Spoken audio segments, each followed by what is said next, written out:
Breaking news now on Fox 61, Connecticut's news station. Right now at 6, we continue to follow breaking news in Southernington. That's where a propane fire turned into an explosion and set a home on fire. Good morning. Thanks for joining us this Wednesday here at Fox 61 and Fox 61 Plus America areas. And I'm Bridget Buorlo. The crews have been on the scene for now 7 hours. It happened last night in a home on Town Line Road in Southernington, and crews are still on the scene at 6 o'clock this morning. Fox 61's Joe Monty is live there right now. Joe, what's the latest? What can you tell us? Yeah, look, crews literally within the last 30 seconds actually just wrapped things up here. But it was a very active scene just moments ago. 911 calls started coming in around 11:30, reports of explosions on Town Line Road, and ended up being a 500-gallon propane tank that caught on fire at someone's house. There are reports of the house catching on fire, possibly a shed as well. I'm going to read you some information that we got from the fire department just a little while ago. Crews responded to a heavy fire coming from a 500-gallon propane tank, which extended to the yard and a house and a shed. Crews began an attack to suppress the fire and cool the tank. They had to run 1,500 feet of hose up the road through neighbors' yards just to get to the fire. No firefighters or civilians or residents, people that live in the area, were injured. There was a large response from surrounding towns, Bristol, Meriden, New Britain, Plainville, Cheshire, Wolcott, just to name a few. We're working to get you more information on the fire, what exactly happened. There is an ongoing investigation into what happened here at the scene currently. So we're also going to work to get you a better view of the fire, of the scene. So for now, in Southernington, Joe Monty, Fox 61.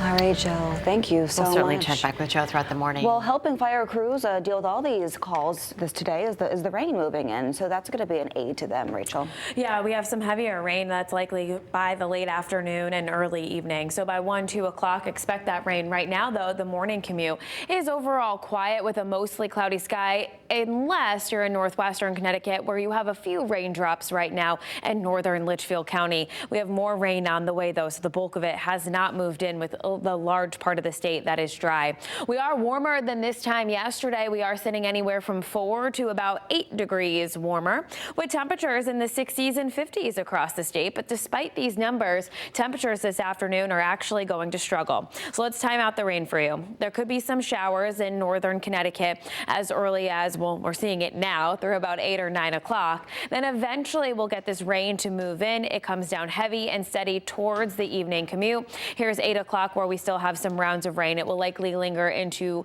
our night, into first thing tomorrow morning. So for today, you'll see numbers take a hit. They're only in the mid 60s in the afternoon by 11 a.m. and then eventually those numbers slide. So a large chunk of the day is going to be spent in the lower 60s. Town by town today, 69 in Derby, 67 in Southington, 66 in Hartford, and southeastern Connecticut close to 70 degrees. The rain chance is out there for tomorrow. Tomorrow afternoon, we will see decreasing clouds and eventually we turn breezy. That's all thanks to Hurricane Erin. We'll have more details on that coming up in just a bit. At 6:03 right now, we are checking in with the roads, and we are largely quiet with the exception of over on 95 in Middletown this morning, or in Milford this morning on 95, where we do have a little bit of a slowdown here just on that northbound side as you're traveling into the capital. So give yourself a little extra time there. Live look outside over New Haven. Both directions look okay. And once you get past that minor delay over in Milford, West Haven to New Haven is just around 4 minutes. Southbound 95, New Haven into Bridgeport is around a half hour. Over to you. Whoa, whoa, whoa. Stop. Hey, yo, chill. Stop. Relax. Chill. No. Relax. Stop. Relax. Oh, I'm going to go for the shift. Relax. I'm going to go for the shift here. Relax. Put it in park. Put it in. All right, now at 6:04, Berlin police say that they are seeing a disturbing trend in their town. It's putting officers and people at risk. They say there's been at least 4 recent incidents where people are ramming into police cruisers trying to drive away from police. This most recent was this past weekend. Fox 61's Priscilla Meza is joining us to talk about more details. And this isn't just dangerous, it's causing a lot of damage as well. Good morning. That's right. Berlin police say acts like this are costing the town thousands of dollars in damages, and it's also putting officers' lives at risk. Now, police say they responded Saturday night to reports of masked men trying to break into cars at a dealership. When they found the vehicle nearby, it rammed a cruiser before it took off. They say the driver drove the car in reverse down the Berlin Turnpike before it crashed into a pole. The driver and passenger left the car in a parking lot. Police arrested the passenger, 34-year-old Andrew Bailey. And they say he's a convicted felon on the deadly weapons registry, and he faces several charges, including battery and assaulting an officer. Police are still looking for the driver. Now, police say this is the fourth incident in a short time where a cruiser has been hit by someone trying to get away from police. Back on July 11th, 2 police cruisers were hit when Berlin police were trying to make an arrest. That is a video that you are looking at right now. That person took off, and police say he damaged 2 more police cruisers in Britain that same night before he was arrested and charged. Now, officers say they're working on a strategy to prevent this from happening again. Live in Hartford, Priscilla Meza, Fox 61. All right, Priscilla, thanks. Well, it has been a very difficult, emotional few days as the community tries to piece together what led up to a deadly fire. It happened in Hartford earlier this week. And fire crews say it broke out just after 2:30 Monday morning, and now a memorial is growing outside the home on Schultes Place, right near Weathersfield Avenue. Family members tell us the 4 victims are 25-year-old Aisha, Aisha's 3-year-old son Josh, and Aisha's 2 sisters Soria and Krista Lee Hernandez. 5 others were hurt, including 2 other kids and a firefighter. We spoke with a friend of the family who says they were all grieving this morning. We're holding on. We're trying to stay strong. A lot of tears, a lot of screams, a lot of anger, but like, why did she leave? Why did they leave? Not only one, it was 4, and it's a lot of broken hearts right now.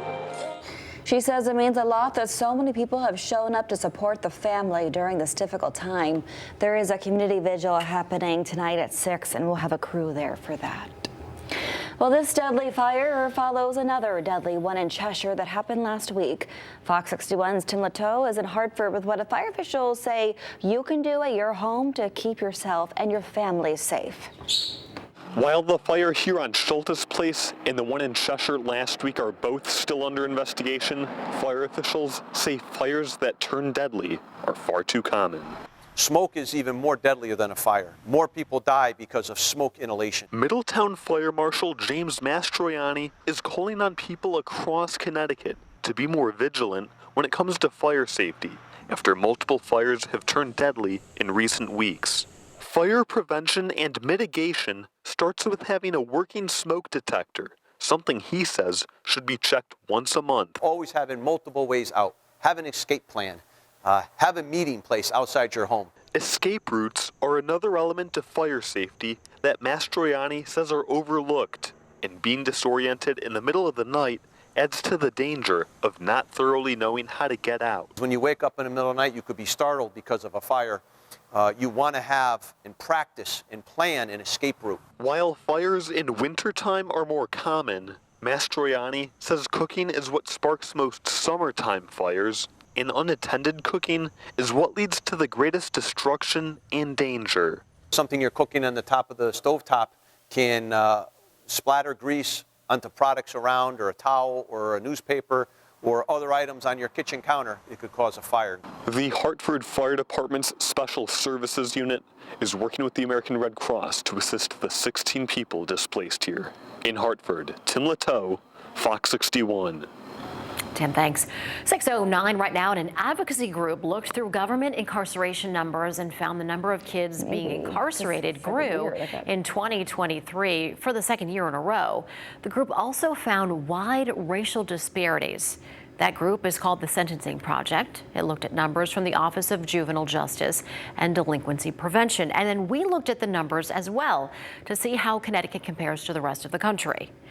Now, here are the incarceration rates for black and white kids in the U.S. and in Connecticut. The blue bar represents black youth.